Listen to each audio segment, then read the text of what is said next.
Hi students, जो topic आज हम दीक्षाला इंस्टीट्यूट में कवर करने वाले हैं वो है हमारा जिम्नोस्पर्म्स। प्लांट किंगडम हम लोग पढ़ रहे हैं और प्लांट किंगडम में 3 of the divisions we have studied already, जो कि बहुत ही ज़्यादा इंपॉर्टेंट थे और इंक्लूड होते थे हमारे थैलोफाइटा कैटेगरी में।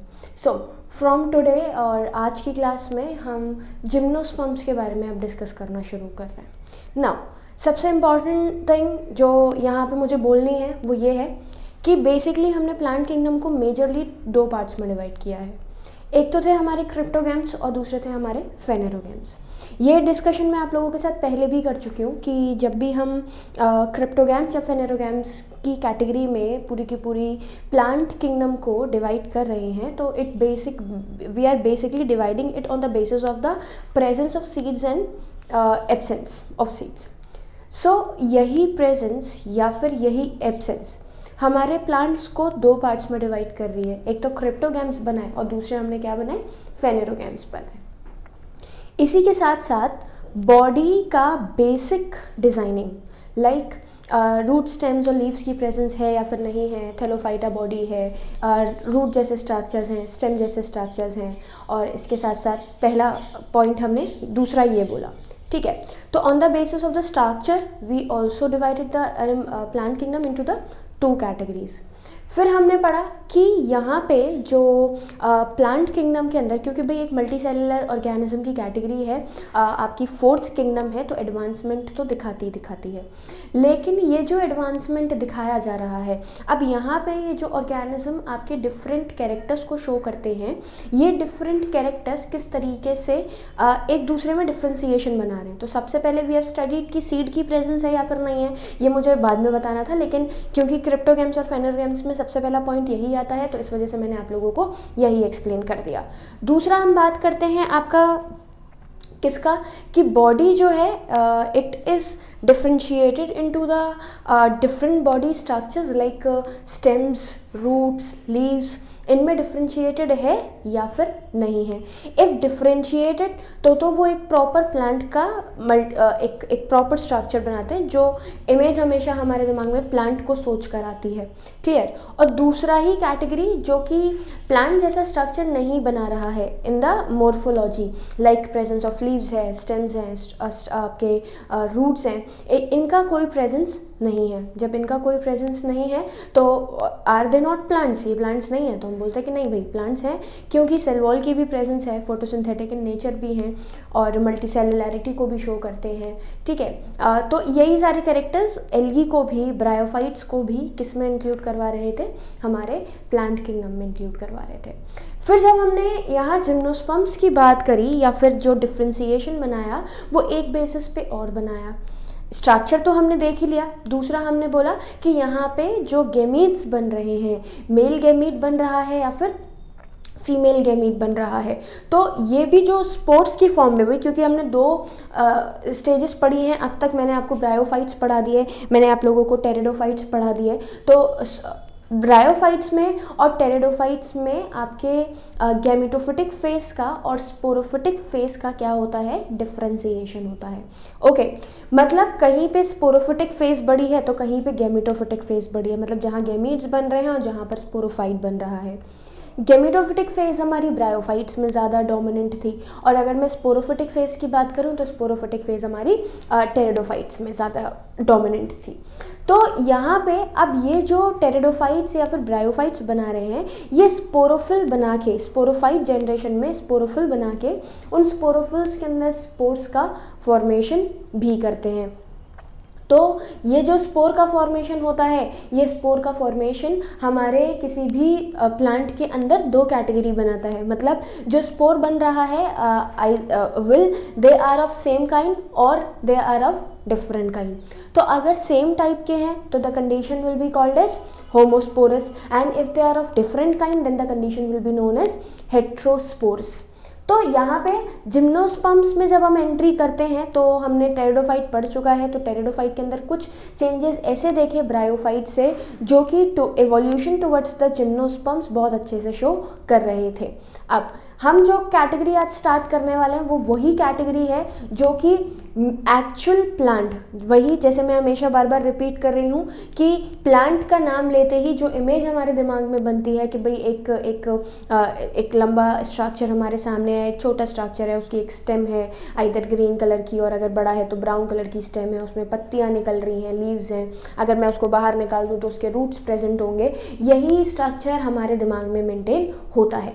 या फिर जब भी हम मॉर्फोलॉजी और एनाटॉमी पढ़ते हैं तो मॉर्फोलॉजी और एनाटॉमी में भी हम यही डिफरेंस देखते हैं। क्या देखते हैं मॉर्फोलॉजी और एनाटॉमी में डिफरेंस? कि भाई जितने भी आपके प्लांट है, उन प्लांट के जो डिफरेंट स्ट्रक्चर्स हैं, ये डिफरेंट स्ट्रक्चर्स किस तरीके से अलग अलग कैटेगरीज को बनाने का काम करते हैं। ओके, तो सबसे पहले क्या बात हुई? सबसे पहले बात हुई जिम्नोस्पर्म्स को हमने टेरिडोफाइट से अलग कर दिया है।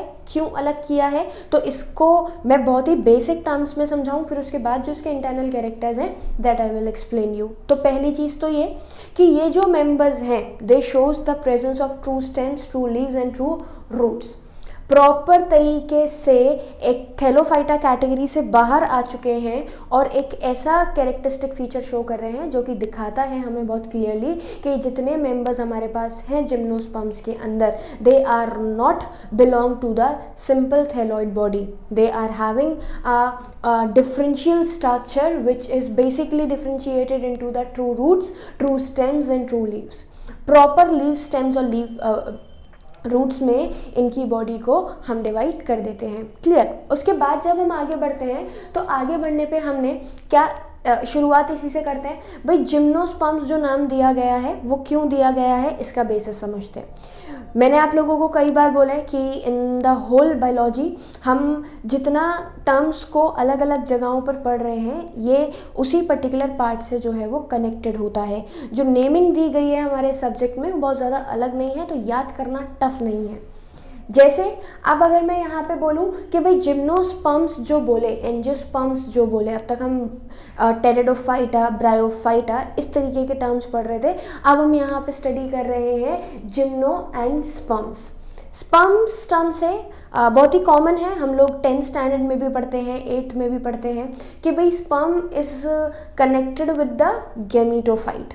ओके, किसी मेल के गैमीटोफाइट से कनेक्टेड है। ठीक है, तो थोड़ा थोड़ा उससे आइडिया लगाने की कोशिश करेंगे। तो मैंने यहाँ पे आपको क्या बताया कि जिम्नो, अब क्योंकि भाई गैमीट्स के बारे में हम जिक्र करने वाले हैं, आगे बताऊंगी मैं आप लोगों को, उससे पहले मैं आप लोगों को क्या समझाऊंगी, उससे पहले मैं आप लोगों को समझाऊंगी about the gymno and the sperma means. That is gymno का मतलब होता है नेकेड और स्पर्मा का मतलब होता है हमारे सीड्स।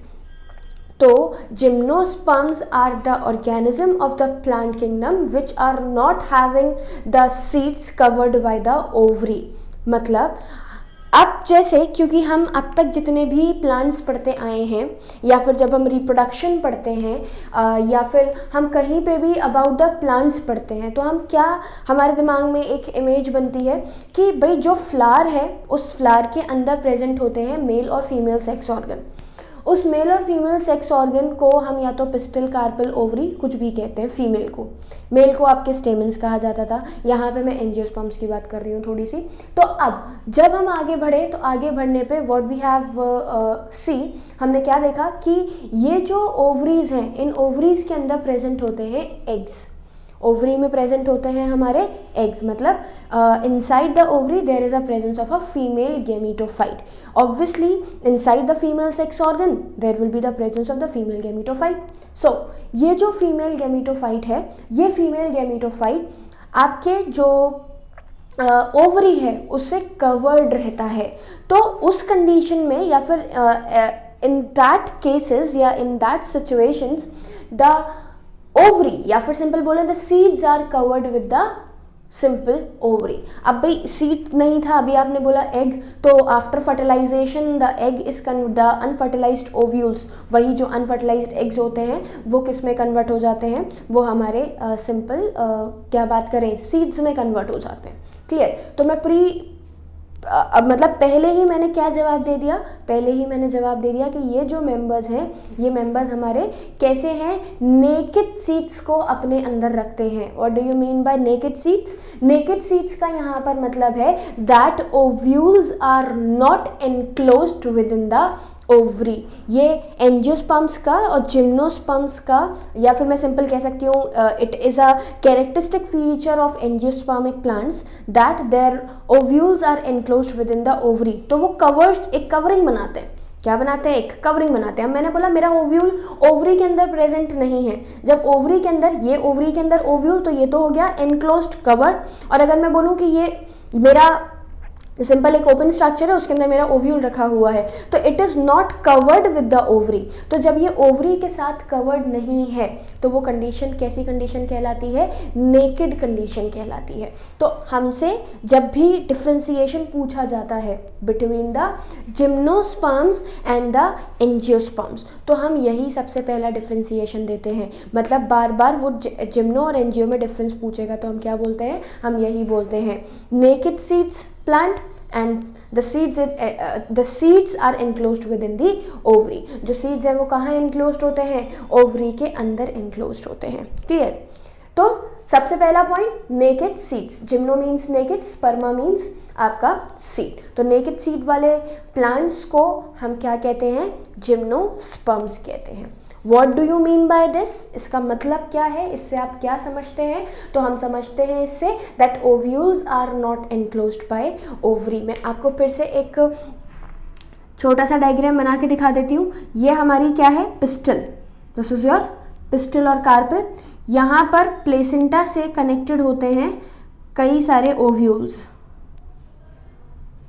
यही ओव्यूल्स हैं हमारे एग्स, क्योंकि इन फ्यूचर इसी से, एग नहीं है मतलब इसके अंदर प्रेजेंट होता है हमारा एग, तो इसी से जाके फर्दर फ्यूचर में क्या होना होता है? फर्टिलाइजेशन होना होता है। तो जब भी आप बात करते हैं हमारे ओव्यूल्स की, तो ये ओव्यूल्स किसके अंदर प्रेजेंट है? Inside the ovary. और जब जिम्नोस्पर्म्स की बात की जाती है तो जिम्नोस्पर्म्स में कोई ओवरी जैसा स्ट्रक्चर नहीं होता, तभी जो ओव्यूल्स हैं they are expose to the external environment and this is why they are called as naked seeds, क्योंकि after fertilisation these ovules will now going to form the seeds। Fertilisation के बाद ही ovule किस में convert हो जाते हैं? Seeds में convert हो जाते हैं। तो whether I said that ovules are enclosed within the ovary or I said that they are having a presence of naked seed, both are equivalent, दोनों सेम ही हैं। ओके, सो सबसे पहला टर्म आपको समझ में आया, दूसरा आपको समझ में आया, पहले से ही दूसरा कनेक्टेड है। थर्ड हम बोलते हैं अब जो प्लांट है वो दिखता कैसा है, कहाँ प्रेजेंट होता है, किस साइज के प्लांट्स होते हैं। तो अब तक हम क्या देखते आ रहे थे कि भाई ब्रायोफाइट्स बिल्कुल क्रीपिंग प्लांट्स थे। टेरिडोफाइट की बात करें तो बहुत ही छोटा हर्ब्स वाला जो पार्ट है वो इंक्लूड करता था, तभी मेडिसिनल वैल्यूज़ भी मैंने आप लोगों को उसकी बहुत ज़्यादा बताई थी। अब जिम्नोस्पर्म्स की बात करें बच्चों, तो जिम्नोस्पर्म्स आपके ऐसे प्लांट्स हैं, ऐसे ऑर्गेनिजम्स हैं प्लांट किंगडम के, जो कि मीडियम साइज ट्रीज़ भी रखते हैं, टॉल ट्रीज़ भी रखते हैं और इसके साथ साथ श्रब्स भी रखते हैं। मैंने आपको बताया हर्ब्स मतलब बिल्कुल छोटे प्लांट जो कि टेरिडोफाइट के अंदर फॉल कर जाते हैं। फिर उसके बाद मैं बात करती हूँ हर्ब्स से बनते हैं श्रब्स, थोड़े बुशी प्लांट बड़े, वो भी जिम्नोस्पर्म इंक्लूड करते हैं। फिर उसके बाद मीडियम साइज्ड ट्रीज़ जैसे डिफरेंट ट्रीज़, एक सिंपल एक नॉर्मल लेंथ की ट्री जो बहुत ज़्यादा लंबी नहीं है, ये भी हमें देखने को मिलती है जिम्नोस्पर्म्स में भाई, क्योंकि हायर कैटेगरी है। सीड्स नेकेड हैं लेकिन प्रॉपर सेकेंडरी ग्रोथ और डेवलपमेंट, हाइट का इंक्रीमेंट, प्रॉपर वेस्कुलर बंडल की प्रेजेंस, ये सारी चीज़ें एकदम अप टू डेट हैं, एक्यूरेट है। ओके, फिर मैंने आगे क्या बोला? मैंने आगे बोला कि टॉल ट्रीज़ भी इंक्लूड करते हैं। भाई अब जब आप बात करते हैं बड़े बड़े पाम्स की, तो ये जो पाम्स हैं they include in the category of the gymnosperms.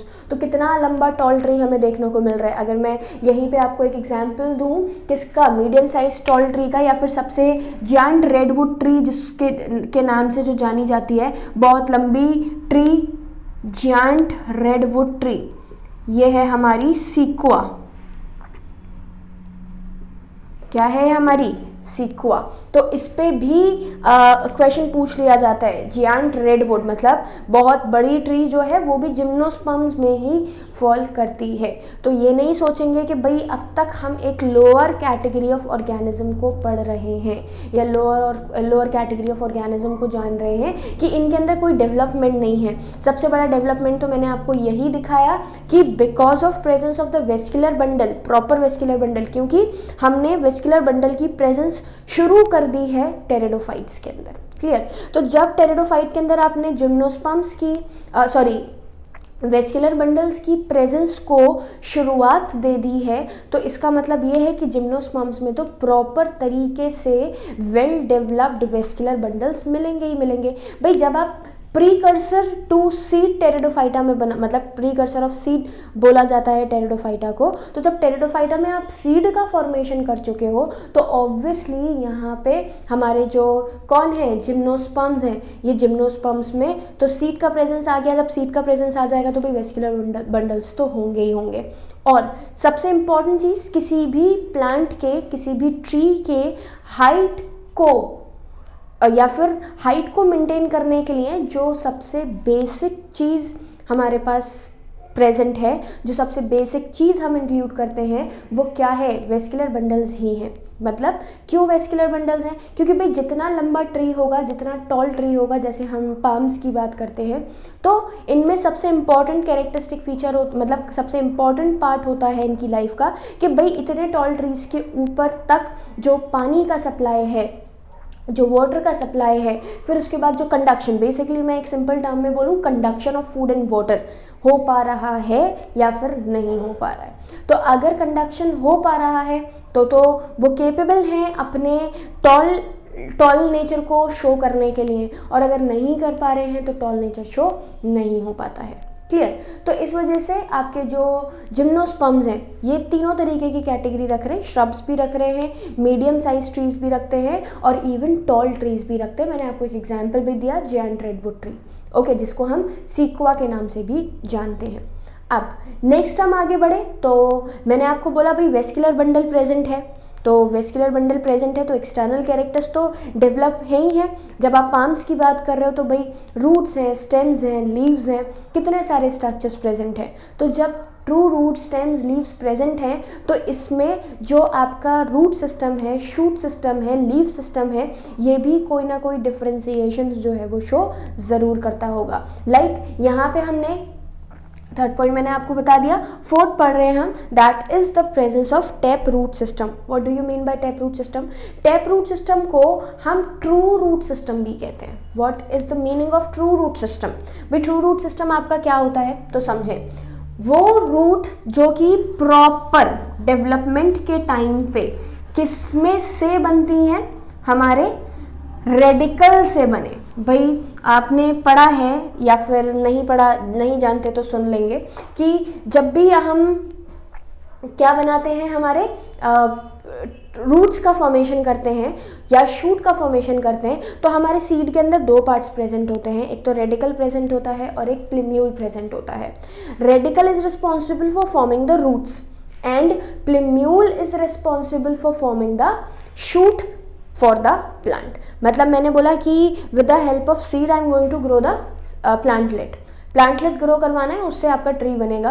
तो ये जो प्लांटलेट है, this plantlet first form the root, then they will form the shoot. जो रूट बनेगा वो किससे बनेगा? उसी सीड के रेडिकल वाले पार्ट से बनेगा, और जो शूट बनेगा वो उसी सीड के प्लिम्यूल वाले पार्ट से बनेगा।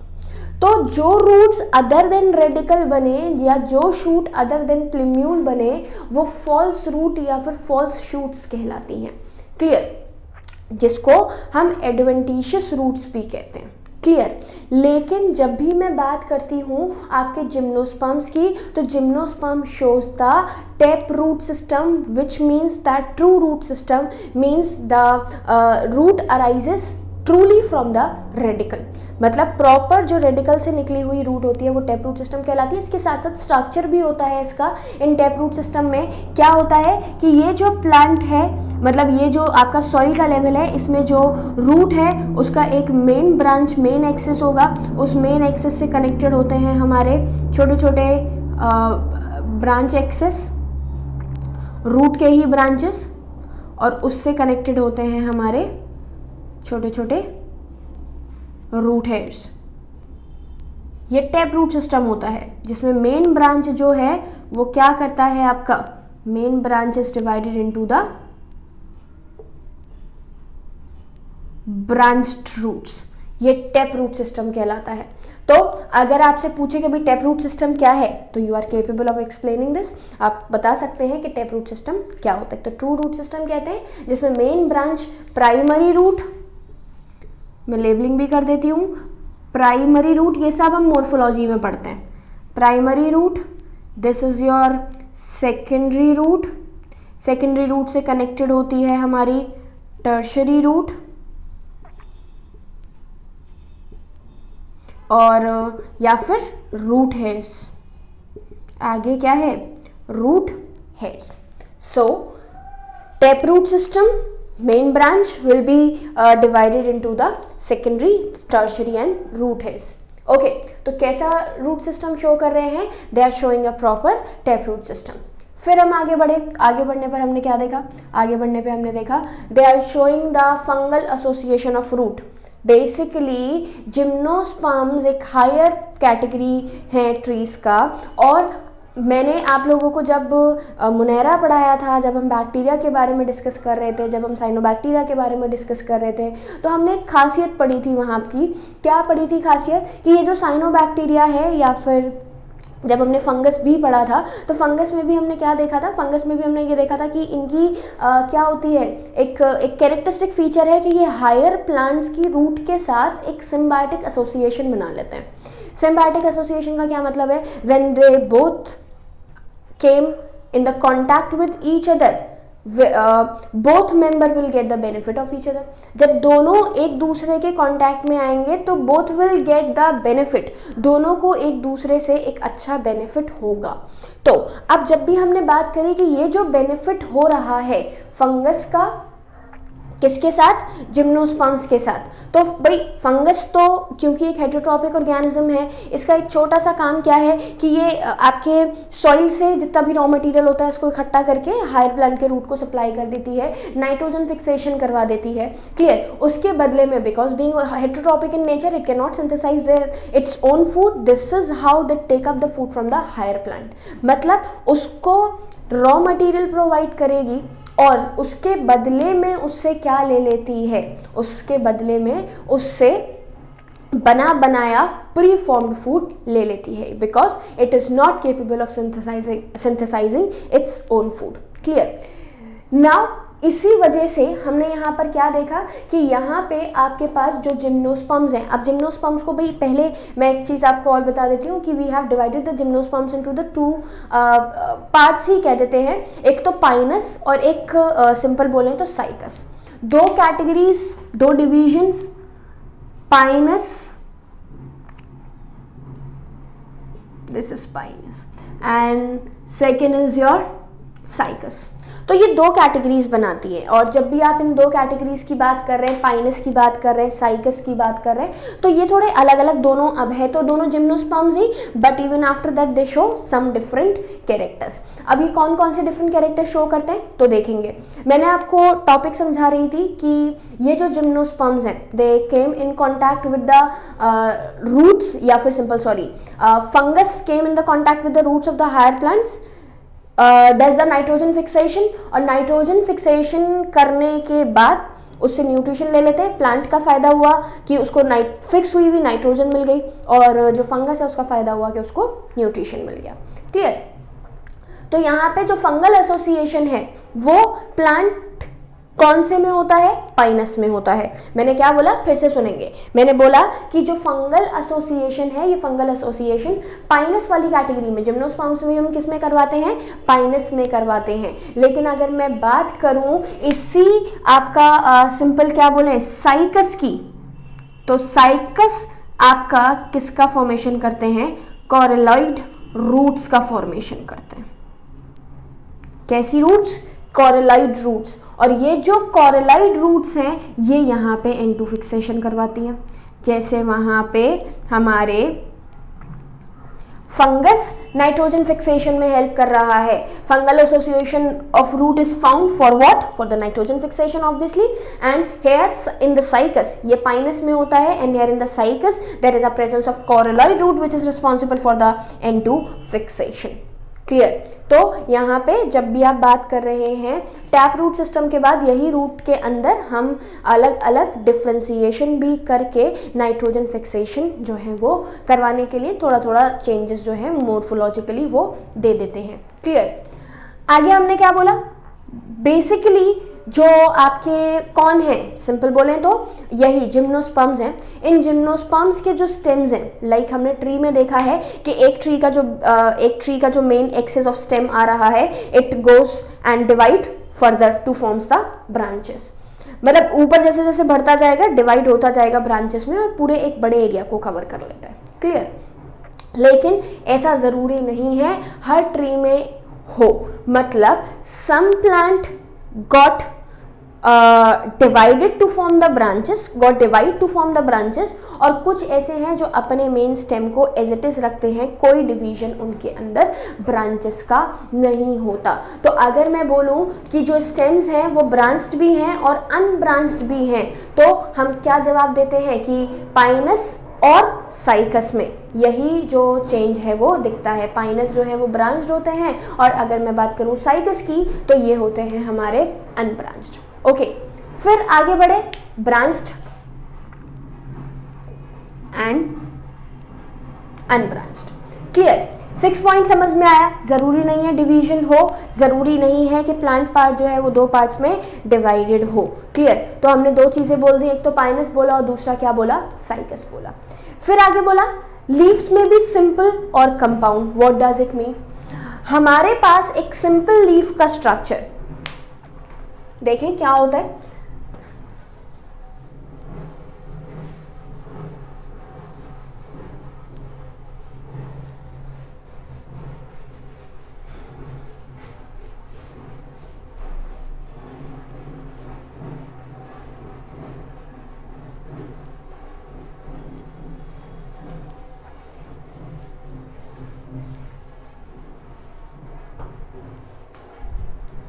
देखिए स्टूडेंट्स, एक सिंपल लीफ का स्ट्रक्चर ये होता है जिसमें आप मिड रिब को, मिडवीन को एक सिंपल लीफलेट में या फिर एक जो पेटियोल आपको दिख रहा है इसमें अरेंज करते हैं। तो या तो सिंपल भी रहेगी या फिर इसी मिड रिब को आप छोटे छोटे पार्ट्स में डिवाइड करके, और जैसा ये है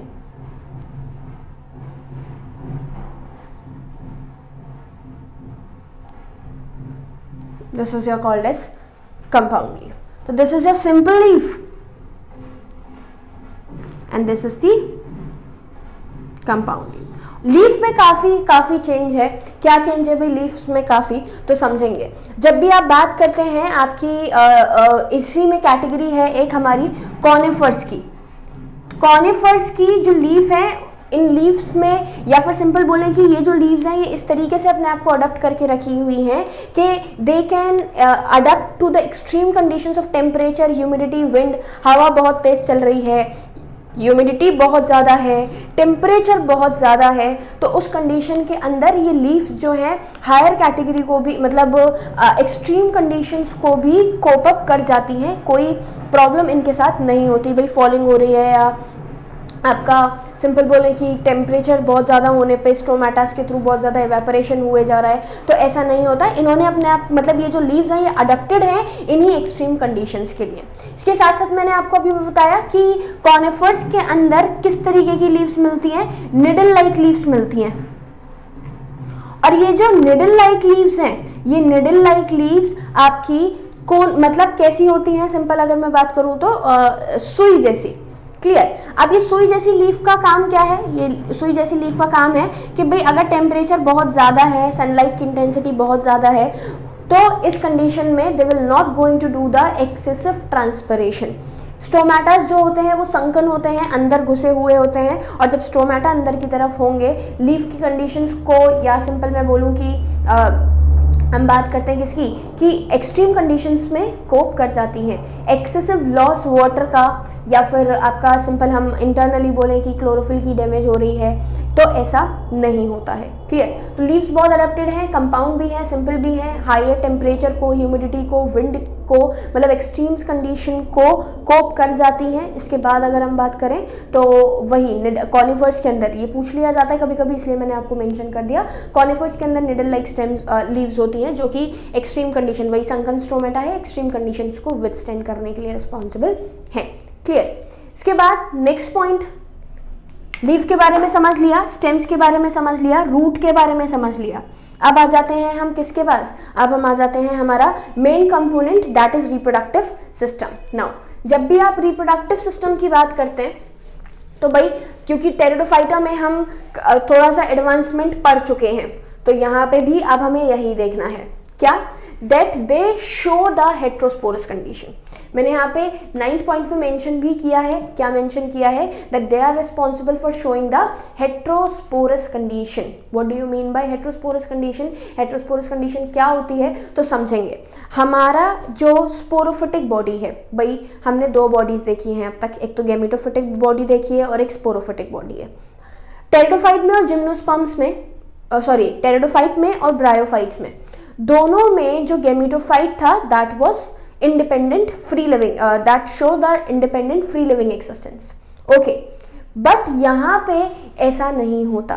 पहली चीज तो gametophyte is completely dependent on the sporophyte, independent नहीं है। दूसरी चीज हम क्या बोलते हैं, दूसरी चीज़ हम ये बोलते हैं कि ये जो हेट्रोस्पोरस कंडीशन है इसका मतलब क्या है भाई, क्योंकि जब भी आप बात करते हैं रिप्रोडक्शन की तो रिप्रोडक्शन सेक्सुअल है। सेक्सुअल का मतलब होगा there is a presence of, there should be the presence of the male gametophyte and the female gametophyte. जो मेल गैमेटोफाइट है वही आपका एंथ्रीडियम बनाता है और फीमेल की बात करें तो आर्किगोनियम बनाता है। क्लियर। जो आपके ओव्यूल्स हैं वो आर्किगोनियम या फिर हम सिंपल बोले ओव्यूल के अंदर सिचुएटेड नहीं है। अब यहाँ पे दो कंडीशंस बनती हैं। हमने लास्ट टॉपिक में टेरिडोफाइट में स्ट्रोबिलाई कंडीशन पढ़ी थी। ये जो स्ट्रोबिलस कंडीशन थी, ये स्ट्रोबिलस कंडीशन आपका एक कॉम्पैक्ट कोन जैसा स्ट्रक्चर बना रहा था स्पोरोफिल में। क्या था? स्पोरोफिल एक कॉम्पैक्ट डिस्टिंक्ट स्ट्रक्चर स्ट्रोबिलाई बनाता था जो कि कोन जैसा स्ट्रक्चर था जिसके अंदर हमारे स्पोर्स प्रेजेंट होते थे। ये स्पोरोफिल हमारे दो तरीके के होते हैं, एक तो माइक्रोस्पोर, दूसरा होता है हमारा megaspore. One is your microspore and another is your megaspore. Microspore बनेगा माइक्रोस्पोरेंजिया में या फिर माइक्रोस्पोरोफिल माइक्रोस्पोरेंजिया में बनेगा, और ये बनेगा हमारा मेगा स्पोरेंजिया में। ओके, तो माइक्रोस्पोर या माइक्रोस्पोरोफिल, जैसे स्पोरोफिल है तो ये दो कंडीशंस है, एक तो माइक्रोस्पोरोफिल है, दूसरा मेगास्पोरोफिल है। तभी दो स्पोरोफिल का एक साथ प्रेजेंट होना जो कि दो तरीके के स्पोर्स बना रहा है, एक तो माइक्रो और एक मैक्रो। माइक्रोस्पोरोफिल माइक्रोस्पोर बनाता है माइक्रोस्पोरेंजिया में, वही फीमेल स्ट्रोबिलाई या फिर मेल स्ट्रोबिलाई। माइक्रो बनाता है मेल स्ट्रोबिलाई और मेगा बनाता है your female strobili. Microspore basically megaspore female strobili बनाएगा और माइक्रोस्पोर मेल स्ट्रोबिलाई बनाएगा। यही जो मेल और फीमेल स्ट्रोबिलाइज हैं, ये मेल और फीमेल स्ट्रोबिलाइज आपके क्या करते हैं, सिंपल अगर हम बात करें तो यहाँ पे बनेगा पॉलिन, मेल गैमेटोफाइट पॉलिन। यहाँ पर हमारा वही आर्किगोनियम का फीमेल एग बनता है। Egg will retain inside the megasporangia, अपने अंदर ही रहेगा। पॉलन ग्रेन जो है वो रिप्रोडक्शन को शो करने के लिए, सिंपल हम वही बात कर रहे हैं कि भाई एक पार्ट से दूसरे पार्ट में जाने के लिए, क्यों फीमेल पार्ट तक पहुंचेगा तो पॉलिनेशन के थ्रू आप वही with the help of air currents ये फीमेल तक आता है और फिर इसके बाद ये क्या बनाते हैं हमारा जाइगोट। सीड का फॉर्मेशन अगेन सिंपल बोले तो कैसा होगा, नेकेड, क्योंकि ओवरी नहीं थी, और जब ओवरी नहीं थी तो उस कंडीशन में आपके जो प्लांट्स हैं वो क्या नहीं शो करते, सिंपल हम बात करें तो कवरिंग शो करके प्रॉपर कवर्ड सीड का सिंथेसिस नहीं करते हैं। क्लियर? तो ये एक इंपॉर्टेंट पार्ट है कि जब आप हेट्रोस्पोरस कंडीशन की बात कर रहे हैं तो what does it mean. Heterosporous condition का मतलब है जो स्पोरोफिल्स हैं वो दो तरीके के हैं, एक तो माइक्रोस्पोरोफिल और एक मेगास्पोरोफिल। स्पोरोफिटिक बॉडी ही है जो कि स्ट्रोबिलाई बनाती है, फीमेल स्ट्रोबिलाई और मेल स्ट्रोबिलाई। मेल सेक्स की बात करते हैं या फिर मेल ऑर्गन की बात करेंगे सिंपल तो मेल स्ट्रोबिलाई बनता है, या फिर हम माइक्रोस्पोरेंजिया के अंदर ये फॉर्मेशन कर रहे हैं। माइक्रोस्पोरेंजिया से पॉलन जो है वो निकल के और फर्टिलाइजेशन करवा देगा। इसके साथ साथ एक खासियत और है कि एक स्पोर जो है वो भाई आपका वही डिवीजन करके 4 पॉलन ग्रेन बनाता है, लेकिन यहाँ जब आप मेगास्पोरेंजिया की बात करते हैं तो मेगास्पोरेंजिया डिवाइड करके 4 बनाएगा, जिसमें से सिंगल पार्ट जो है वो फंक्शनल रह के और आपका फर्टिलाइजेशन के प्रोसेस को परफॉर्म करवा के जाइगोट बनाने का काम करता है। तो ये फर्टिलाइजेशन होता है, इस तरीके से रिप्रोडक्शन होता है। क्लियर? चेंजेस हैं क्योंकि आपने जो टेरिडोफाइट्स पढ़े थे उन टेरिडोफाइट्स में हमने पूरी तरीके से क्या नहीं पढ़ा, वहाँ पर हमने टोटल हेट्रोस्पोरस कंडीशन नहीं पढ़ी, लेकिन यहाँ पे हेट्रोस्पोरस कंडीशन पढ़ी। और उस हेट्रोस्पोरस कंडीशन का मतलब क्या है, उस हेट्रोस्पोरस कंडीशन का मतलब है मेल और फीमेल का अलग अलग जगहों पर प्रेजेंट होना। एक बार और देखेंगे, I am repeating again all the points. सबसे पहले नेकेड या फिर स्पर्मा सीड, नेकेड सीड्स के ऑर्गेनिजम्स हैं। फ्रूट का फॉर्मेशन सिंपल बोलेंगे क्योंकि ओवरी नहीं होगी तो फ्रूट का फॉर्मेशन भी नहीं होगा। ये क्या है, ये हम फर्दर एंजियोस्पर्म्स में पढ़ने वाले हैं। Ovules are not enclosed by ovaries, ovary के अंदर ओव्यूल्स नहीं होते हैं, तभी नेकेड कहा जाता है। मीडियम साइज ट्रीज भी हैं, टॉल ट्रीज भी हैं, श्रब्स भी हैं, जिसको हम बुशेस के नाम से जानते हैं। टैप रूट सिस्टम है, फंगल एसोसिएशन है, हायर वही क्योंकि हायर प्लांट है और तो इसका फंगल एसोसिएशन नाइट्रोजन फिक्सेशन में हेल्प कराता है। पाइनस में और साइकस में मैंने आपको बताया था कि कोरोलॉइड रूट्स का फॉर्मेशन होता है। स्टेम ब्रांच भी हो सकती है, अनब्रांच भी हो सकती है, वही dependent on the Pinus and cycas. फिर आगे बढ़े, लीफ सिंपल भी होगी और कंपाउंड भी होगी, मतलब जो मिडरिब है, जो मिड एक्सेस है वो छोटे छोटे लीफलेट्स में डिवाइड करता है या फिर नहीं करता है। उसके बेसिस पे हमने क्या बोला कि जो स्टेम्स हैं वो 2 तरीके के हैं, जो लीव्स हैं वो 2 तरीके के हैं, सिंपल भी हैं और कंपाउंड भी हैं। खासियत है हायर प्लांट की लीफ सिस्टम की क्या, कि ये जो मेंबर है, दिस मेंबर डू नॉट, मतलब बेसिकली कह सकते हैं कि हायर या फिर एक्सट्रीम कंडीशंस को कोप करने के लिए केपेबल होता है। क्यों होता है हायर कंडीशन उसको कोप करने के लिए capable? Because of its adaptation of the leaves. Leaves का एडेप्टेशन ऐसा है कि कोई भी कंडीशन को इजीली कोप कर लेते हैं। क्लियर? आगे हेट्रोस्पोरस कंडीशन है। हेट्रोस्पोरस कंडीशन का मतलब ये हुआ कि ये जो मेंबर्स हैं, these members will show the 2 kinds of spores, one is megaspore and another is the microspore। तो हायर कैटेगरी है किसकी? जिम्नोस्पर्म्स की। एग्जाम्पल वही पाइनस, साइकस, आपको मैंने कॉनिफर्स का नाम बताया, जायंटवुड, रेडवुड ट्री, सीक्वा बताया, तो ये सब जिम्नोस्पर्म्स में इंक्लूड होते हैं।